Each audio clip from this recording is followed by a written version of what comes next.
দয়াময় দিয়ে দুনয়ন কেন অন্ধ রেখেছো আমারে।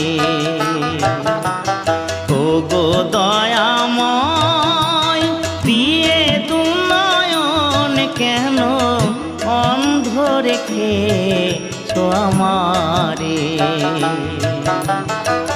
তুমি যে বিশ্বময় বিরাজ করো দয়াময়, তবু আমি এমন অভাগা